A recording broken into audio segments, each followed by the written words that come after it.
One legal question that may well have come across everybody's mind when they go to a restaurant is it possible to steal a meal?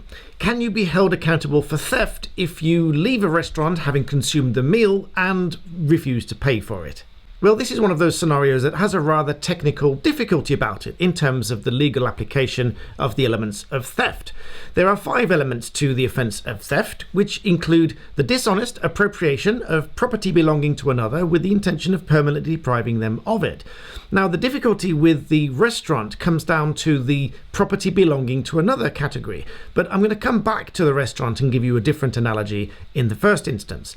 Let's say you're going to a petrol station to fill up your fuel, and then you drive away without making payment. Now, the legal problem is this: the property must belong to another at the time of the appropriation, which obviously with food and fuel, this is something of a difficult situation, because in these cases the property has passed before payment is required, because obviously for restaurants and fuel you typically pay for them afterwards, at least in the United Kingdom. I think it's different in the United States. So ordinarily, it's for the prosecutor to prove that the defendant had dishonestly formed the intention not to pay for the food or the fuel before consuming or taking it. And if so, then the property belonged to another when the dishonest appropriation took place. With respect to fuel, there is specific case law that addresses this situation, and it is now referred to as making off without payment in the situation where it is expected that payment is required on the spot. In other words, you must pay for your fuel before you leave the forecourt. I make the distinction with fuel because it's probably much easier to prove that someone had that dishonest intention before they went onto the forecourt and then drive away with the fuel, as against a restaurant where somebody has been seated to eat their meal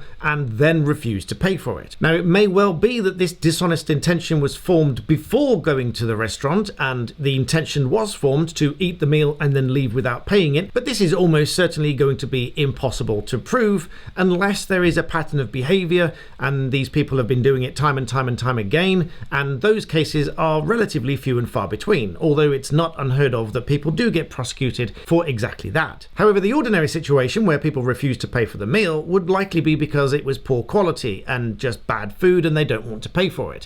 In that case, it essentially becomes a civil matter, one of breach of contract. Did the restaurant prepare and provide the food with all reasonable skill and care as they are required to do so under consumer law? If they can show that that was the case, then the consumer is liable to pay for the food. However, if the consumer can show that it was substandard, then they were not liable to pay for the food.